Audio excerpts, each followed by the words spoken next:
الرحمن الرحیم. ابھی ہم نے جو ہے نا علوم القرآن جو ہے ہمیں اسلامیات کی اس کو پڑھا ہے.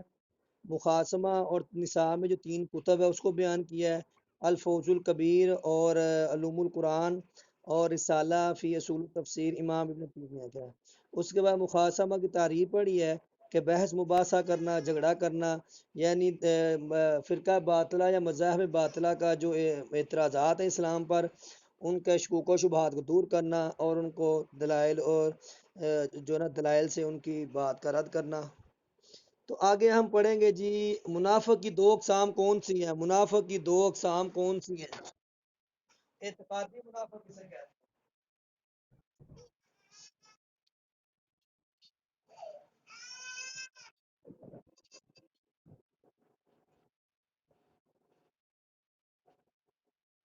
اچھا، اعتقادی منافق تو وہ ہے جو اندر سے منافق، اوپر سے جو ہے نا مسلمان، اور عملی کہتے ہیں جو اندر سے مسلمان اوپر سے منافق. اچھا، آگے پہلے باب میں علوم الخمسہ کہا جاتا ہے یا علوم پنجگانہ، اس میں کون کون سے علوم ہیں؟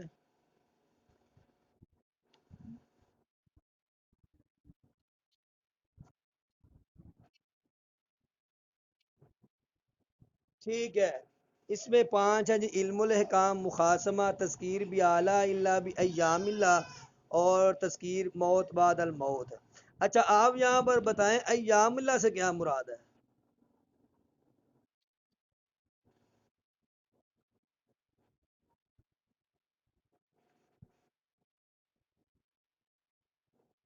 جی، ایام اللہ سے مراد یہ ہے وہ دن، اللہ کے وہ دن ہے جو سابقہ اقوام پر سزا، جزا، عذاب وغیرہ بھیجا، اور نعمت شکرانے نعمت سارا اس میں تذکرہ آگا کو میعاد، سمود، یونس وغیرہ وغیرہ. ٹھنڈی نہیں ہے، ٹھنڈی نہیں وغیرہ وغیرہ. اچھا، اگلا سوال یہ ہے کہ غریب القرآن سے کیا مراد ہے؟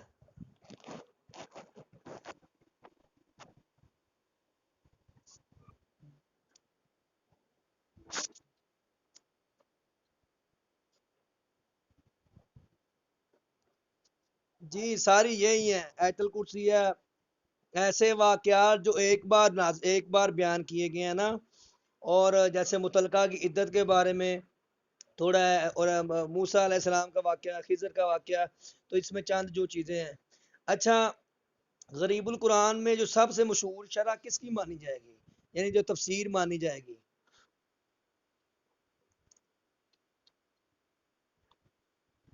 عبداللہ بن عباس سے اگر ضحاک نے، نافع نے یا ابی طلحہ نے روایت کی ہے وہ مانی جائیں گی. اچھا، اصل میں وہ ان سے کافی لوگوں نے کی ہے نا. اچھا، آگے ایک بڑا اہم چیز آ گئی ہے، نسک سے کیا مراد ہے؟ متقدمین، متاخرین اور اہل تشیع کا نسک کے بارے میں کیا عقیدہ ہے؟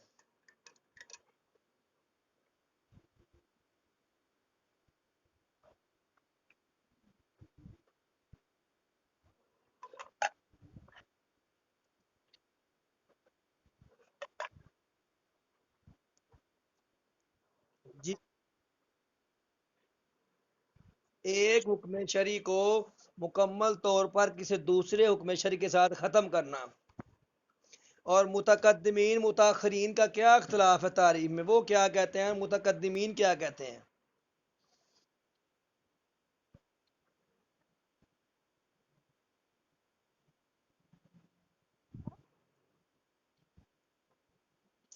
ٹھیک ہے، ٹھیک ہے. متقدمین کہتے ہیں جو تھوڑا بہت بھی تغیر ہوا ہے، چاہے وہ حدیث کے ذریعے، قرآن کے ذریعے، وہ نسک میں ہی آئے گا، کیونکہ اس ایک حکم کی جو مدت تھی وہ ختم ہو گیا، اب نیا حکم. جبکہ متقدمین کہتے ہیں کہ مکمل حکم جب تک ختم نہ ہو اس کو نسخ میں نہیں لے کے آتے. ٹھیک ہے. ہاں، متاخرین. اہل تشیع نسخ سے کیا مراد لیتے ہیں؟ اہل تشیع،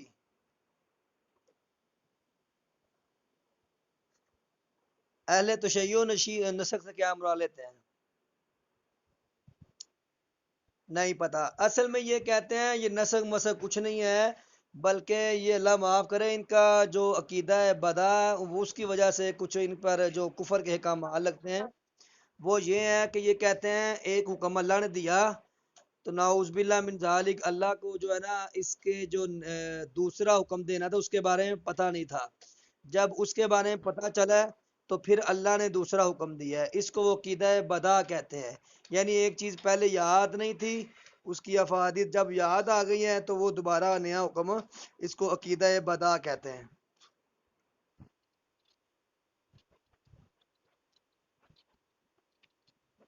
کس طرح کے؟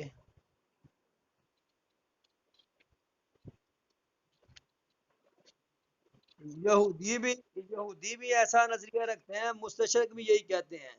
لیکن ہم کہتے ہیں کہ یہ اللہ کی حکمت ہے. اللہ کی حکمت ہے، دانائی ہے کہ کب کس کو کون سا حکم دینا ہے. اس کو مثال یوں سمجھیں، آپ علیہ السلام نے شروع میں کہا تھا نہیتکم عن زیارت القبور، میں تم کو قبر کوئی زیارت کرنے سے منع کرتا ہوں.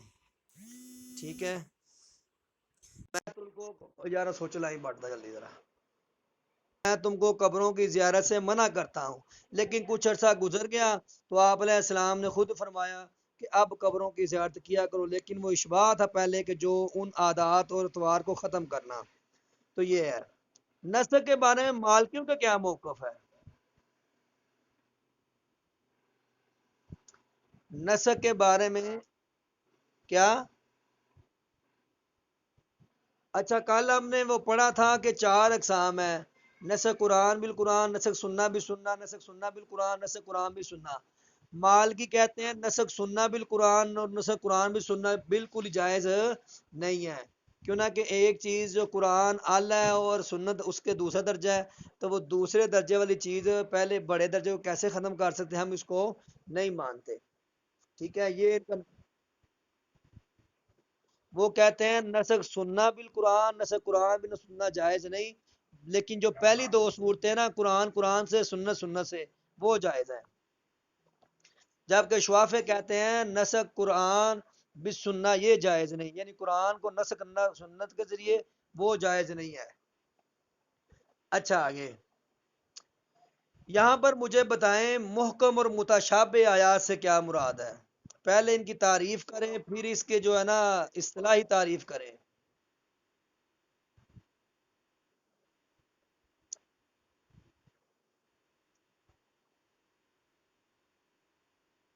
اس کا سمپل یہ کریں گے محکم جو لفظ ہے نا حکم سے ہے. حکم کا مطلب پکی بات ہے. محکم سے مراد وہ آیات محکمات ہے جن کا ایک ہی معنی ہے. بے شمار آیات یا الذین آمنو یہ بھی محکم ہے. اور متشابہ ان آیات کو کہیں گے جو ایک سے زیادہ معنی دیتی ہوں، جیسے لفظ قرو. ٹھیک ہے، ثلاثہ قرو، تو اس کا کافی معنی بنتے ہیں. اور متشابہ آیات وہ ہے کہ جن کے جو ہے نا کلمت اللہ ید اللہ فوق ایدیہم یوم یکشف عن ساق. تو یہ متشابہ آیات ہے. تو ان کا حکم جو ہے نا اس میں جو اقوال وہی مفسرین صحابہ کرام سے چلے آ رہے ہیں ان کو زیادہ ترجیح دی جائے گی. اچھا، آگے شاہ صاحب نے نا صورتوں کو چار قسموں میں تقسیم کیا ہے: طوال، معین، مثانی اور مفصل. یہ کو آرام سے بتائے ڈیٹیل سے. طوال کسے کہتے ہیں؟ معین، مثانی کسے کہتے ہیں؟ جی جی جی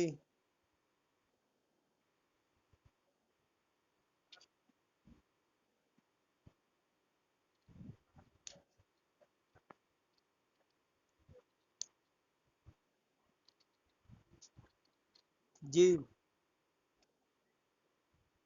مثانی.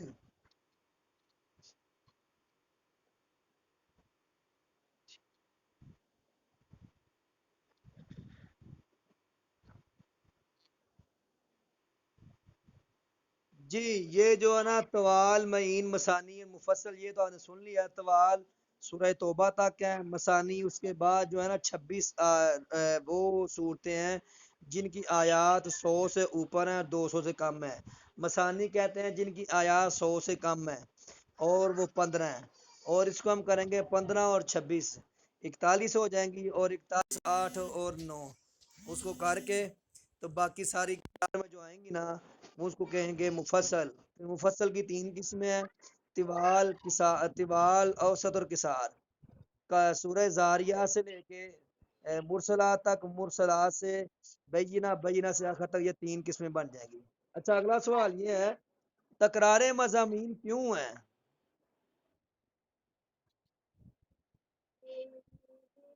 قرآن میں مضامین کا تکرار کیوں ہے بار بار؟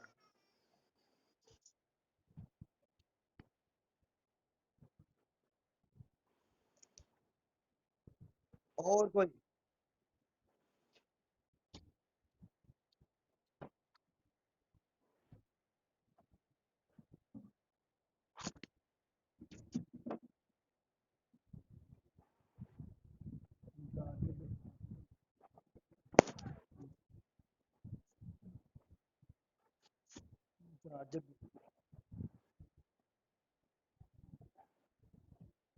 لیکن چھوٹا جواب میں کوڈ کرتا ہوں. تکرار مضامین کا ایک پہلو یہ ہے: ایک ہوتا ہے بات پہنچا دینا، اور ایک ہوتا ہے بات بتا دینا. وہ تو ایک بار کہنے سے بات پہنچ گئی، بتا دی. لیکن جب سامع کے ذہن میں اس کے نقش کو اور بات کو بٹھانا لازم ہو تو وہ بار بار بات کی جاتی ہے. تو اللہ بھی جو آیات کے تکرار کرتے ہیں بار بار، وہ بھی انسان کے ذہن میں بات کو بٹھانے کے لیے بار بار آیات کا تکرار کرتے ہیں. ایک جواب تو یہ ہے. دوسرا جواب، دوسرا جواب یہ، وہ اور چیز ہے. لیکن دوسرا جواب یہ ہے کہ اس سے ایک اعجاز القرآن بھی ثابت ہوتا ہے کہ اللہ نے جب بھی نیا واقعہ دوسری بار بیان کیا، اسی واقعے کو دوسری بار بیان کیا ہے، تو ایک نئے انداز میں، نئی آیات میں، نئے الفاظ کے ساتھ بیان کیا ہے. تو اس سے بھی اعجاز معلوم ہوتا ہے کہ واقعہ تو ایک ہی ہے، لیکن اللہ نے لفظوں کا جو ہے نا نیا انتخاب کیا ہے. اچھا، آگے.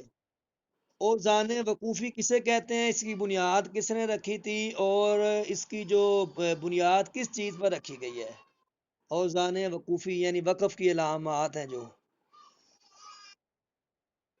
جی، شاہ صاحب نے کہا کہ سانس کو معیار بناتے ہوئے جو ہے نا اوزان وقوفی کی بنیاد رکھی گئی ہے.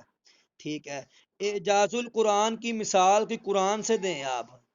قرآن پاک اعجاز ہے، معجزہ ہے، اس کی مثال بھی قرآن سے دیں. کوئی آیت ذہن میں ہے؟ جی. فَأْتُوا فَأْتُوا بِسُورَةٍ مِّن مِّثْلِهِ.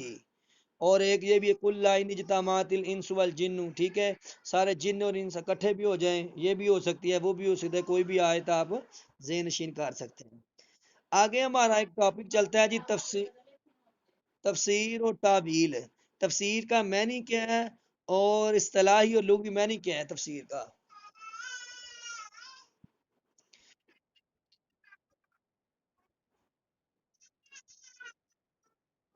ٹھیک ہے. ٹھیک ہے.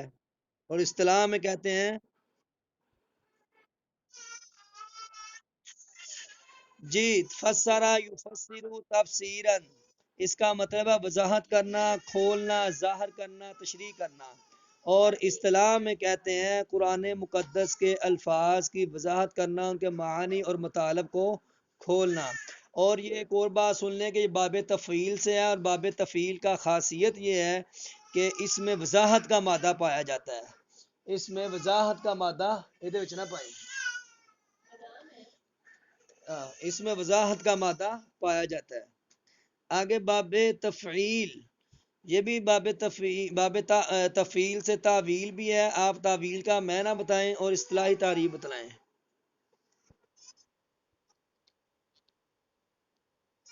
ٹھیک ہے. رجوع کرنا، لٹانا، تعبیر کرنا. اچھا، یہاں پہ ہے جی تفسیر کے ماخذ تو چار ہیں، آپ کو پتہ ہے. تفسیر کے ماخذ چار ہیں: قرآن، حدیث اور اجماع. قرآن، حدیث، اقوال صحابہ، اقوال تابعین. تو ایک ایک مثال دیں ان چاروں سے، ہے کسی کے ذہن میں؟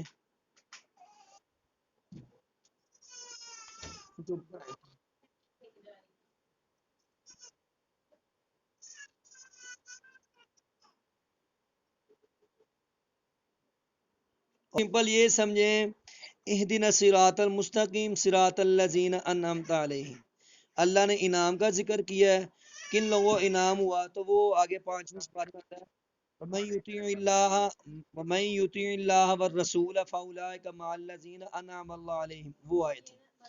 دوسری دوسری یہ ہے کہ اگر قرآن کی تشریح جو ہے نا وہ احادیث سے کیسے، واقیم الصلاۃ، نماز پڑھو، تو آپ علیہ السلام نے پڑھ کے دکھائی۔ نمبر 3، قرآن کی تشریح صحابہ کرام سے کیسے، آپ علیہ السلام نے فرمایا، وہ کون سی حدیث ہے جو صحابہ کرام کے بارے میں، علیکم بسنتی و سنت الخلفاء الراشدین المہدیین، ٹھیک ہے، تو اور یہ بھی فرمایا تھا، اور یہ بھی ہے کہ جو ہے نا میرے صحابہ ستاروں کی مانند ہیں، تو یہ زیادہ اس پہ، جی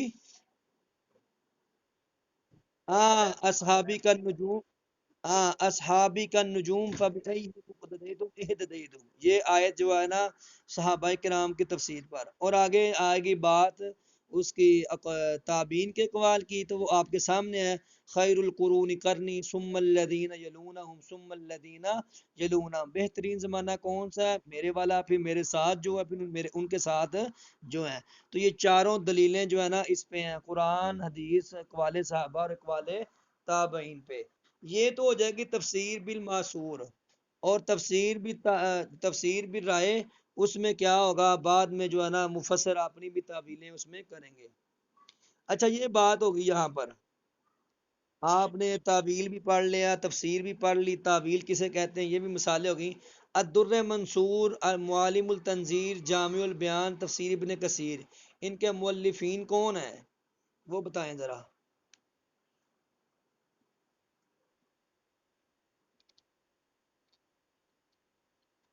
جی، یہ چاروں کی چاروں تفسیر بالمعصور ہے، اس کے علاوہ کوئی اور تفسیر بالمعصور نہیں ہے، یاد رکھنا۔ در منصور، ٹھیک ہے، یہ ہے، ان چاروں کی سمجھ آ گئی۔ الدر منصور امام جلال الدین سیوطی کی ہے، اور یہ جو 701 706 اور جو ہے نا تفسیر ابن کثیر، یہ ابو الفدا اسماعیل بن عمر بن کثیر، 701 774، اور معالم التنظیر امام بغوی، الدر منصور امام جلال الدین سیوطی، 849 911، اور جامع البیان یہ تیسری صدی کے ہیں۔ سب سے پہلی جو تفسیر بھی معصور ہے نا یہ ہے، اور یہ تیسری صدی کے ہیں، تیسری کے، ہاں وہ تیسری صدی کے ہیں یہ، ٹھیک ہے۔ اصل میں یہ چاروں نام کیوں لیے ہیں کہ ہمارے پاس ہر ایک کے پاس جو ہے نا تفسیر بھی رائے، تفسیر بھی معصور، بر صغیر اور پاکستان کی ایک تفسیر کا بایو ڈاٹا مکمل ہو، نام، اس کی جو ہے کام، اس کی کتابیں، ظاہر ایک تو ہونا ہمارے پاس مکمل تفسیر کسی ایک کے بارے میں۔ اچھا تفسیر بھی رائے ناجائز، کوئی دو کتابوں کے نام لکھے اور مؤلفین کے، جی یہ آپ کے علاقے کا ہی ہے،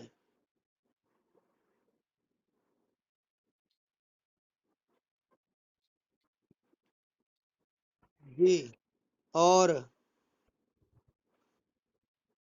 اچھا یہ تین ہے، یہ یہ تین چار ہے، اس کو دیکھ لیں، حقائق القرآن ہے، حقائق القرآن ہے، یقین نور الدین بھیروی قادیانی تھا، مطالب الفرقان غلام محمد پرویز، سر سید احمد خان کے تفسیر القرآن العظیم یا تفسیر القرآن، اور ترجمان القرآن ابو الکلام آزاد کی۔ اچھا آگے، تفسیر رازی کا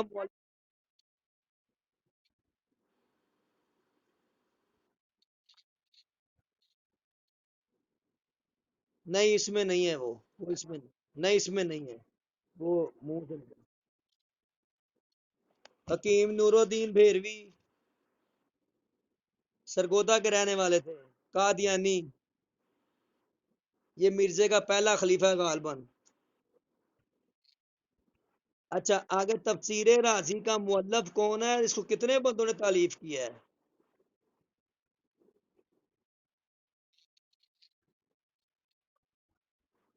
اچھا یہ اب تک ہم نے یہی سنا ہے کہ یہ تفسیر رازی کے مؤلف نہیں ہے، تین مؤلف ہے اس کے، ٹھیک ہے، 15 سورہ فاتحہ سے لے کر غالباً بنی اسرائیل تک، یہ پیچھے سے واضح بند کریں، سورہ فاتحہ تک بنی اسرائیل امام فخر الدین رازی نے لکھی تھی، پھر ان کے بعد جو ہے نا شہاب الدین تھا ایک بندہ، ان کا شاگرد تھا غالباً یا کون تھا، اس نے پھر لکھی، پھر ایک بندہ اور تھا میرا ذہن،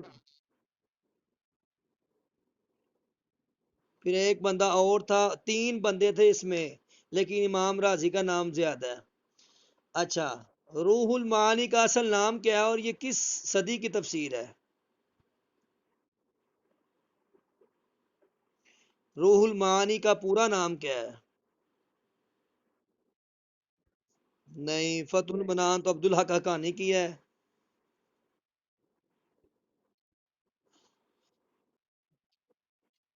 یہ علامہ علوسی کی ہے، سید احمد محمود۔ جی، یہ اصل میں روح القرآن جو ہے نا، ہاں یہی ہے، روح المعانی فی تفسیر القرآن و سبع مسانی، اور یہ خلیفہ عبد الحمید ثانی جو ترکوں کا خلیفہ تھا نا آخر لا، یہ اس کے دور میں لکھی گئی، اس نے بڑا انعام و کرام بھی اس کو دیا تھا۔ اچھا یہاں پر آگے کیا؟ اچھا جی آگے، امام ابن تیمیہ اور گوہر الرحمان کی دو تفاسیر کے نام، دو کتابوں کے نام بتائیں۔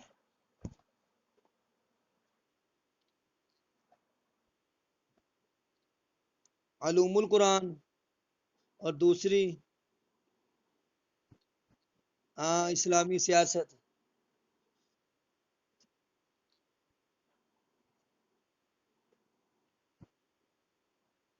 فی اصول تفسیر۔ جی ان کی نا ابن تیمیہ کی تین چار کتابیں ذہن میں رکھ لیں، الحسبۃ فی الاسلام، ٹھیک ہے، اور دوسرا السیاست الشرعیہ، اور تیسری ہے رسالہ فی اصول تفسیر، اور گوہر الرحمان کے علوم القرآن، امام ابن تیمیہ 661 تھا 728، اور عبد الحلیم ان کا نام ہے۔ آگے لفظ ہے کنایا، کنایا سے ہیں؟ احمد بن،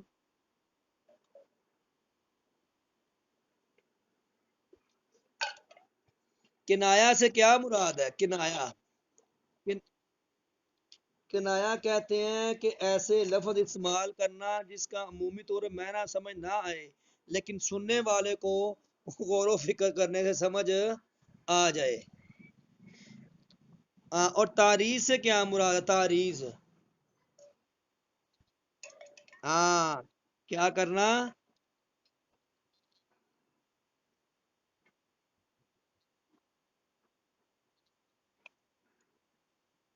سمپل یہ کہیں جی بیٹی کو باتیں کریں سنانی نوں کو ہوں، بس یہی تعریف کا۔ اور یہاں یہ کر لیں، ایسے کر لیں اس کو کہ جو ہے نا تاریخ کہتے ہیں کہ عمومی طور پہ بات کرنا، لیکن جو سمجھنے والا اس کا معنی خود وہ سمجھ جائے، جیسے کچھ لوگ بیٹھے ہوں تو بندہ کہ جی قوم بے نمازی ہو گئی ہے، جو ہے نا بہت سارے لوگ بے نمازی ہیں، تو اب وہ جو بیٹھا ہوگا وہ سمجھ جائے گا جس کے بارے میں بات ہو جا رہی۔ استنباط اور توجیہ سے کیا مراد ہے؟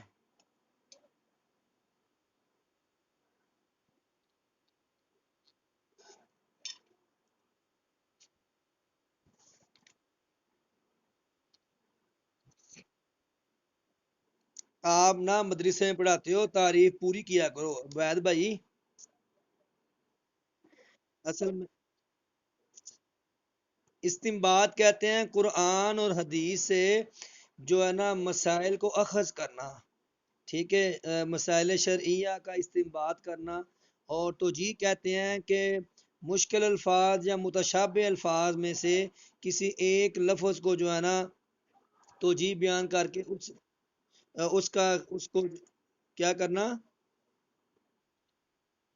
ہاں، یعنی بہت سارے معنی بانے ہوں لیکن توجیہ بیان کرنا کسی ایک معنی کی طرف کہ یہ معنی اسے مراد ہو دلیل دے کر۔ نظم قرآن سے کیا مراد ہے؟ نظم القرآن سے کیا مراد ہے؟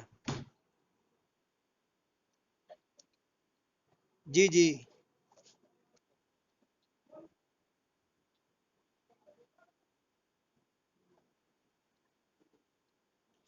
جی، نظم قرآن سے مراد یہ ہوگا کہ قرآن پاک کی یہ صورتوں کا آپس میں ربط اور جو آیات کا آپس میں ربط ہے اور نظم ہے، ان کو نظم القرآن کہتے ہیں. یہ ربط کو کہہ لیں یا اسلوب کو کہہ رہے ہیں، طریقے کو کہہ لیں، نظم کہیں گے. اچھا، آگے ہم نے شکار کے بارے میں پڑھا ہے. شکاری شکار کو خود چھوڑے، بسم اللہ پڑھ کے چھوڑے، شکار سدایا ہوا ہو، تو کیا گولی سے بندہ جو شکار کرتا ہے اس کا کیا حکم ہے؟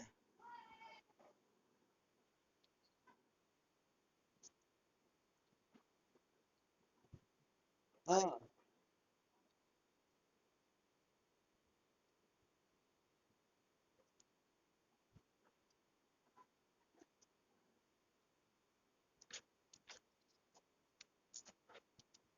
اچھا، یہ بڑی اچھی بات کی ہے انہوں نے. شکار کا سمپل یہ فارمولا سمجھے ہیں کہ جو شکار ہے نا، گولی چلائی یا تیر چلایا، اگر تو وہ اس کو آر پار ہو گیا، وہ زندہ ہے، تو وہ اس کو ہم کھائیں گے ذبح کر کے. اگر یہ دیکھیں گے تیر نہیں لگا لیکن تیر کی جو چڑائی والی سائڈ ہے اس کو چوٹ لگی ہے، تو پھر اس کو نہیں کھائیں گے. یعنی تیر نے اس کو بذات خود زخمی کیا، حالانکہ جو شکار کے لیے تیر کی چونچ ہوتی ہے نا، وہ اس کو لگنی ضروری ہوتی ہے. اچھا، آگے حد کیا ہے اور حدود میں آئمہ کا موقف کیا ہے؟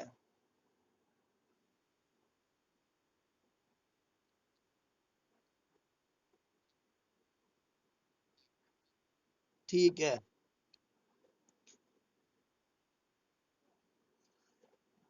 حدود.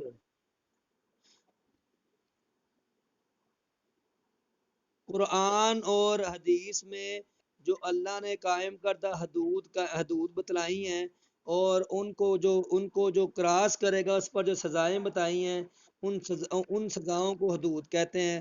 جیسے زنا ہے، منع کیا کہ ولا تقربوا الزنا، یہ حد لگا دی ہے. اب اس کو جو کراس کرے گا اس پر زنا کی حد لگائی جائے گی. یہ 6 حدود ہیں. اور چوری کی حد، اس کے بارے میں تھوڑا اختلاف ہے ائمہ کا، وہ بتلا دیں ذرا.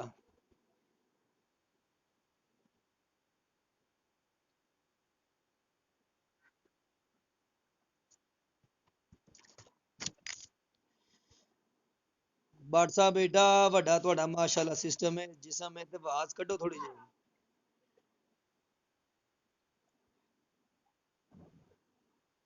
آواز کڈو تھوڑی جی.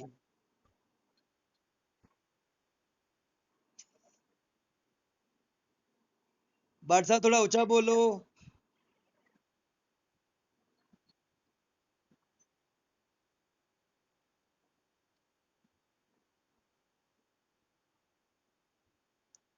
جی جی، ٹھیک ہے. اچھا، اس میں نا 3 موقف ہیں. اس میں جو ہے نا 3 موقف ہیں. ایک تو یہ کہ امام ابو حنیفہ کے اچھا پہلے یہ سمجھ لیں کہ جو ہے نا حدود، وہ لگے گی کہاں پہ؟ وہ ایسے مال پر چوری کی حد اس پہ لگے گی کہ چور نے مال چرایا ہو اور مال محفوظ ہو، تالے میں ہو یا پیرے میں ہو. اگر سر عام مال پڑا ہوا ہے تو اس چرا لیا گیا تو اس پر جو ہے نا حدود نہیں لگیں گی. نمبر 2، امام ابو حنیفہ کے نزدیک 10 درہم کم از کم مقدار ہے اس کی، حد سرقہ کی. اور امام شافی کے نزدیک 1/4 دینار. اور امام مالک اور امام احمد بن حنبل کے نزدیک 3 دینار. ٹھیک ہے. تو یہ تھوڑا 3 دینار اور ان کے ہاں 1/4 دینار، اور ان کے 3 درم اور ان کے ہاں 1/4 دینار اور ان کے ہاں 10 درم، یہ ہے. اچھا، یہاں پر اللہ تعالیٰ نے ابراہیم علیہ السلام کی 4 صفات بیان کی ہیں. قانتا للہ حنیفہ، امتن قانتا للہ حنیفہ، شاکرا تو کیا میں نے یہ امت سے، کانت سے، حنیفہ سے اور شاکر سے؟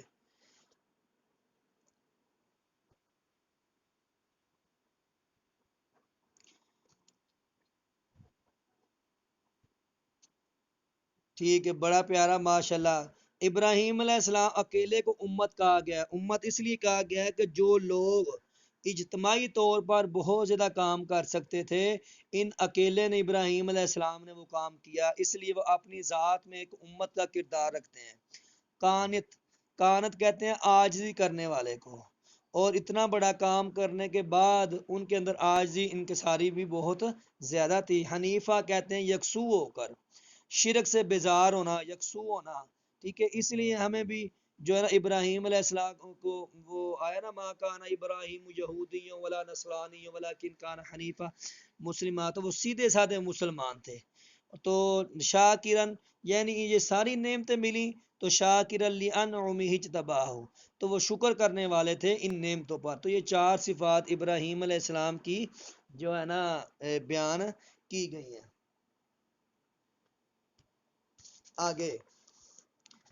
آگے میں نے آج نا سورہ مائدہ کے اندر جتنے احکامات تھے، جتنے واقعات تھے، ان سب کو میں نے نوٹ کیا ہے، لیکن جو ہے نا کلاس تھوڑی سی لیٹ ہوئی ہے، وہ تھوڑی سی، تو اس لیے جو ہے نا انشاءاللہ کریں گے اس کو۔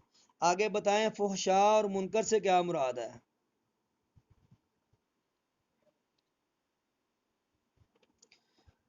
فحشاء اور منکر دونوں کو بتائیں نا۔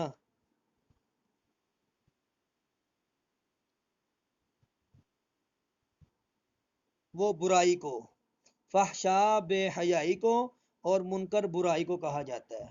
فحشاء میں ہر وہ چیز شامل ہے جو شرم و حیا کے منافی ہو، ٹھیک ہے، جو شرم و حیا کے منافی ہو، اور منکر سے ہر وہ چیز مراد ہے جو شریعت کی نظر میں ناپسندیدہ ہو۔ یہ تھوڑی تعریف ہے، جو شریعت کی نظر میں ناپسندیدہ ہو وہ منکر ہے، اور ہر کام جو حیا کو ختم کرے وہ فحشاء کے زمرے میں آتا ہے۔ اگلا سوال، بہیمت الانام سے کیا مراد ہے؟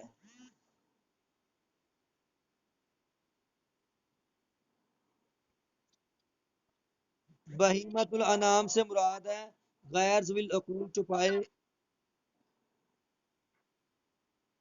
اچھا آگے، المنخنقۃ والموقوذۃ والمتردیۃ والنطیحۃ سے کیا مراد؟ چاروں کی جو سورہ مائدہ میں بات ہوئی ہے، یہ چارے کو بتائے، اس کو کیا کہتے ہیں؟ المنخنقۃ، جی جی،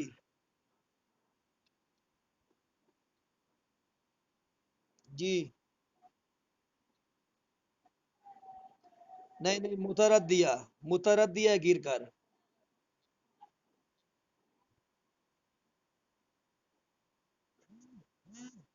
ماشاءاللہ بڑے پیارے جوابات ہیں آپ کے، ہاں بڑے پیارے چاروں جواب بالکل ٹھیک ہیں۔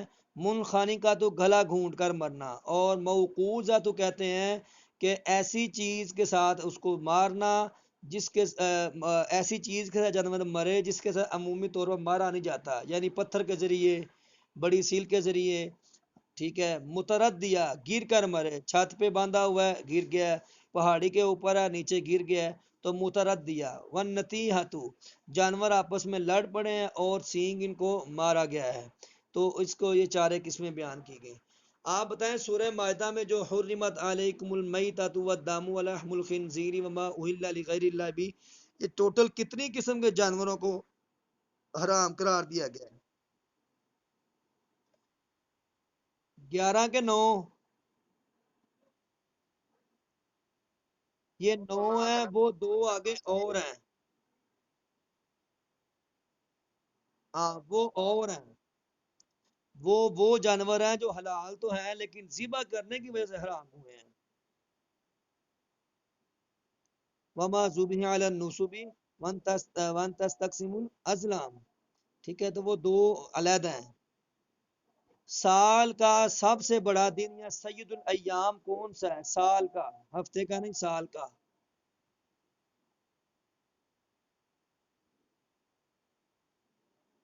نہیں جی، وہ دن وہ ہے جس کو روزہ رکھیں گے تو اگلے پچھلے گناہ معاف ہو جائیں گے، یا سال کا ثواب ملے گا۔ عرفہ کا دن، یوم عرفہ۔ شکار کی شرائط لکھیں، کون کون سی ہیں شکار کی شرائط؟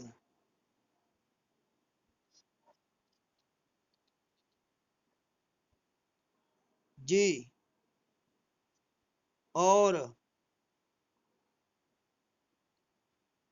جی یہ چار شرائط ہیں۔ پہلا یہ کہ بسم اللہ پڑھ کے چھوڑے، دوسرا یہ کہ شکار کو سکھلایا ہوا ہو، سدلایا ہوا ہو، اور تعلمو ہو یعنی سکھلایا گیا ہو۔ نمبر 3، شکار کو مار کر واپس لائے۔ نمبر 4 یہ کہ اگر بھیجیں اور واپس بلائیں تو واپس پلٹ کے آ جائے۔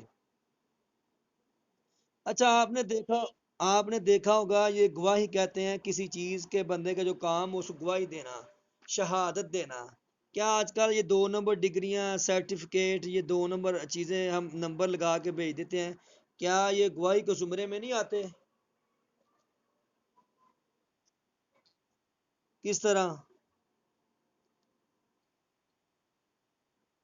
اصل میں یہ بھی ہم گواہی دیتے ہیں کہ یہ بندے نے امتحان دی ہے اور یہ اتنے نمبر ہیں اتنے مارکس ہیں، ہم اس کی گواہی دے رہے ہیں۔ ووٹ ڈالنا بھی ایسے ہی ہے، تو یہ ساری شہادت کے زمرے میں آتی ہیں۔ جس طرح کسی گواہی دینا، اسی طرح یہ جتنے فیسر وغیرہ جو غلط نمبرنگ غلط سرٹیفکیٹ بناتے ہیں، یہ سارے جو ہے نا اپنی شہادت گواہی کو خراب کرتے ہیں۔ ایک ہے فطرت وہی، جی، ایک ہے فطرت وہی کا زمانہ، ایک ہے فطرت زمانہ سے کیا مراد ہے؟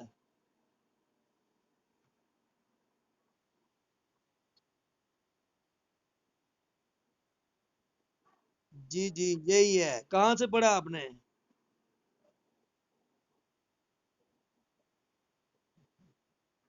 ماشاء اللہ۔ اصل میں یہ تھا کہ موسیٰ علیہ السلام اور عیسیٰ علیہ السلام کے دور میں نا 1,000 نبی آئے تھے بنی اسرائیل میں، پھر عیسیٰ علیہ السلام آئے، ان کے بعد اور آپ علیہ السلام تک کوئی نبی نہیں آیا 500 سے 550 سال، تو اس زمانے کو فطرت زمانہ کہا جاتا ہے، یعنی اس میں کوئی نبی نہیں آیا۔ اہل کتاب کا ذبیہ حلال ہے کہ حرام ہے؟ اس کی وجہ کیا ہے؟ حلال ہے، وجہ کیا؟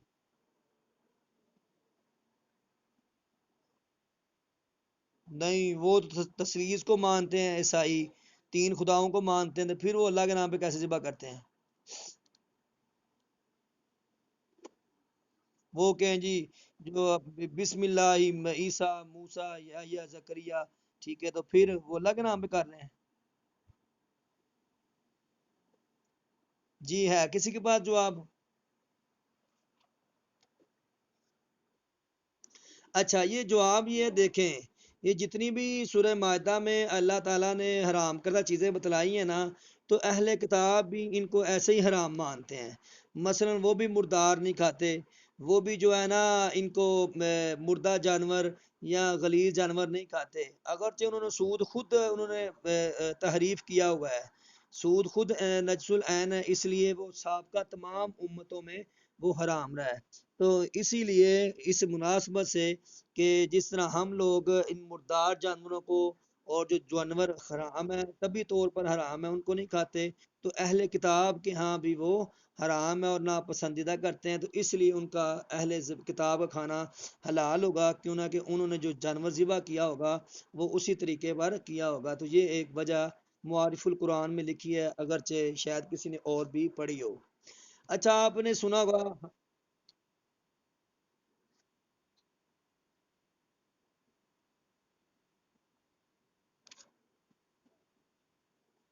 دیکھیں وہ تو وما اہل لغیر اللہ بھی ہے نا کہ غیر اللہ کے نام پہ، یہ اہل کتاب وہ ہیں جو اللہ کو تو مانتے ہیں لیکن خرافات آ چکے ہیں، لیکن یہ 2 چیزیں ہر امت کے اندر تھیں۔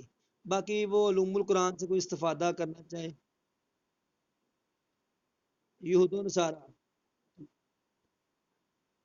بڑھ جی تو منو یہ دسو ماسٹر بنایا کنے میں؟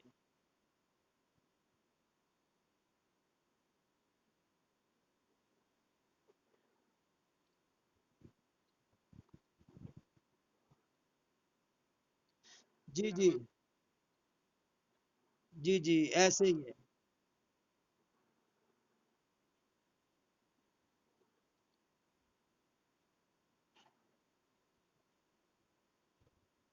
اچھا آگے، آگے قصہ ہابیل اور قابیل کو 2 لفظوں میں بیان کرے، ہابیل اور قابیل کے قصے کو۔ چلو قصہ ہو گیا پورا؟ جی اچھا یہ واقعہ بالکل ایسے ہی ہے، لیکن اس کی تفصیل تھوڑی اس طرح ہے کہ آپ کو پتا ہے کہ تب نسل چلانی تھی، تو جو پہلے حمل سے بچے پیدا ہوتے، ایک لڑکا ایک لڑکی، اور دوسرے حمل میں جو ہوتے وہ سگے بہن بھائی ہوتے، ان دونوں کے کراس میچنگ شادی آپس میں ہو سکتی تھی۔ حابیل کی بہن جو وہ بدصورت تھی یعنی کالی تھی، اور قابیل کی بہن جو ہے نا خوبصورت تھی، تو ان کے نکاح قابیل کی بہن کا حابیل کے ساتھ ہونا تھا، تو اس کو تو خوبصورت مل گئی۔ قابیل نے کہا جی آپ ایسا کریں کہ میں نے اپنی سگی بہن سے شادی کرنی ہے، تو آدم علیہ السلام نے یہ کہا کہ ایسے شریعت میں نہیں ہو سکتا، یہ اللہ کا حکم ہے۔ تو انہوں نے کہا نہیں، انہوں نے کہا اچھا اگر تم اپنی بات میں سچے ہو نا تو دونوں وہاں قربانیاں رکھو۔ تو جو قابیل تھا، اچھا اس میں پھر یہ ہوا کہ جو قابیل تھا یہ کاشتکار تھا اور حابیل یہ چرواہا تھا، تو کا حابیل نے اپنی ایک اچھی سی تازہ جو دمبا ہے بڑا سا وہ کیا ذبح، اور قابیل نے گندم رکھی، جو اپنے چاول رکھے، تو اس کی جو قربانی بھیڑ بکری کو آگ نے جلا دیا اور اس کی نہیں جلایا، تو اس نے بھی کہا اتقتلون، میں تقتلون، تمہیں ضرور میں قتل کروں گا۔ اس نے کہا میں اللہ سے تقوی اختیار کرتا ہوں اور میں حق پہ ہوں، تو اس نے پھر قتل کیا اس کو، اور پھر وہ کوے کا واقعہ آیا آگے سارا۔ اچھا یہاں پر ایک بات دیکھیں کہ جب موسیٰ علیہ السلام نے کہا تھا اپنی قوم کو کہ ارض المقدس التي، ارض مقدسہ میں چلتے ہیں، یہ سوال بھی آیا تھا پی پی ایس سی میں کہ شام کا علاقہ فلسطین کا، تو انہوں نے کہا فاذهبا انت وربك فقاتلا انا هنا قاعدون، کہ آپ جانے آپ کا رب جانے، ہم تو یہاں بیٹھنے والے ہیں۔ تو وہاں پر 12 سردار گئے تھے جو پکڑے گئے تھے، حضرت موسیٰ نے منع کیا تھا کہ آپ نے نہیں بتانی کوئی بات، تو کتنے لوگوں نے بتائی تھی اگر بات اپنی قوم کو؟ 10 نے بتائی تھی، 2 نے نہیں بتائی، ٹھیک ہے۔ وہ یہ تھا کہ وہ جو امال کا جو ہے نا ادھر شام میں، ہاں جی، یہ بڑا نا امال کا قوم یاد کی طرح تھی، لمبی چوڑی، تو ایک بندے نے 12 سردار پکڑ لیے تھے، تو وہ جب واپس آئے ہیں رہا ہو کے، تو موسیٰ علیہ السلام نے کہا کہ میری قوم کو نہ بتانا، وہ پہلے ہی ڈری ہوئی ہے، تو 10 نے بتا دیا اور 2 نے نہیں بتایا، اللہ نے انعامات پھر ان پر کیے تھے۔ اچھا جی ایسے ہے، اب سوال یہ ہے جو حدود کا ذکر ہے، کیا وہ یوشا بن نون، ہاں یوشا بن نون جو ہے موسیٰ علیہ السلام کے بعد نبی بنے تھے وہاں پہ، جنہوں نے یوشا بن نون، جی کالب بن یوحنا، نہیں حضرت عیسیٰ تو بعد میں ہے، وہ تو بہت بعد میں ہے۔ اچھا یہاں پر یہ بتائیں، ایک سوال ہے، کیا حدود بندہ معاف کرے تو ہو جاتی ہیں؟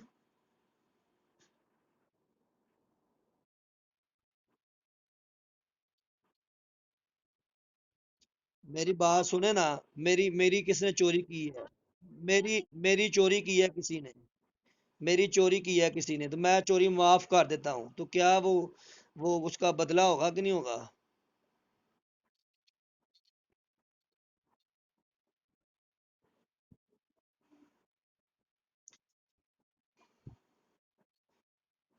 اچھا اس میں یہ ہے سوائے قصاص کے جو دوسری حدود ہیں وہ معاف کرنے سے بھی معاف نہیں ہوگی، وہ ریاست اس کی جو ہے نا باز پرس کرے گی، کیوں نہ قصاص کا معاملہ یہ ہوتا ہے کہ وہ بندے کا، ہاں قصاص کے اندر جو ہے نا وہ بندے کے ہاتھ میں ہوتا ہے کہ معاف کر دے تو کر دے، دیت لے لے، نہیں تو قتل کرے۔ باقی جو چوری کا معاملہ وہ میں نے تو معاف کر دی، لیکن قاضی کہے گا اس نے معاف کر دیا، جرم تیرا باقی ہے، سزا اس نے معاف کی ہے، جرم تیرا باقی ہے، تو یہ قصاص کے علاوہ باقی سب میں معاف کرنے سے معاف نہیں ہوگی، وہ ریاست اس کی۔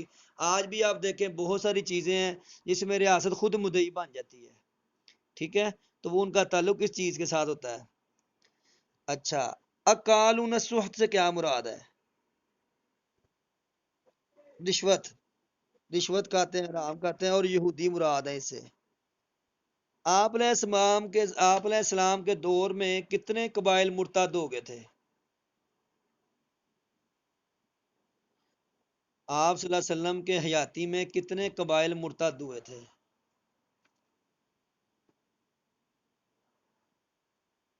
اسود انس، طلحہ، خلید اور مسلمہ کذاب، ان تین لوگوں نے اپنے اپنے جو ہے نا قبائل میں نبوت کا دعویٰ کیا تھا۔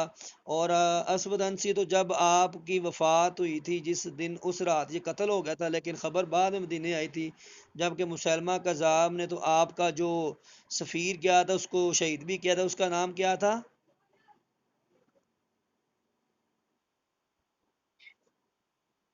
نہیں نہیں، یہ مسلمہ کذاب نے ایک کو شہید کیا تھا، میرے ذہن میں بھی نہیں آ رہا، یہ پڑھا میں نے کہیں پہ۔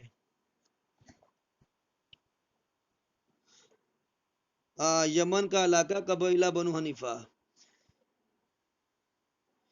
یمامہ شاہ حبشہ کا وفد کتنے افراد پر مشتمل تھا اور آپ علیہ السلام کے پاس آئے اور اسلام قبول کرنے کے لیے؟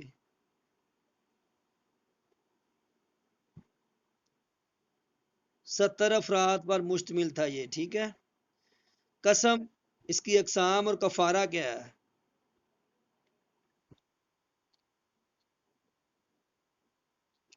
جی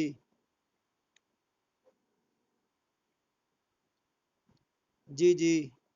اچھا، اس کی تین اقسام ہیں: لغو، غموس اور جو ہے نا منعقدہ۔ لغو کہتے ہیں کہ ایسی قسم جو سابقہ کسی کام پر اٹھائی، لیکن کام اس نے کیا تھا لیکن اس ٹائم اس نے جو ہے نا کام نہیں کیا، لیکن قسم اس نے اٹھا لی غلطی کی بنا پر، یا یہ سمجھے ویسے قسم اٹھانا، کئی تعریفیں کی گئی اس کی۔ جبکہ غموس کہ یہ دکاندار وغیرہ، دکاندار وغیرہ، اصل میں یہ ہوتا ہے کہ غموس میں یہ ہے کہ صاحب کا کوئی کام کیا ہے لیکن جان بوجھ کر جھوٹ بولے میں نے نہیں کیا، تو وہ تو ہوگی غموس۔ اور صاحب کا اس نے کام نہیں کیا لیکن اس کو غالب گمان یہ ہے کہ میں نے کام کیا، اس پہ قسم اٹھائے، یہ ہو جائے گی لغو۔ اور منعقدہ، آئندہ آنے والے زمانے کے بارے میں جو قسم اٹھانا، اس کے بارے میں ہے لا یؤاخذکم اللہ باللغو فی ایمانکم ولکن یؤاخذکم ولاکن یواخذکم۔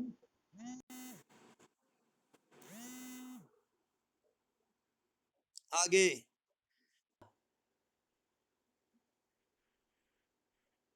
آواز نہیں آ رہی؟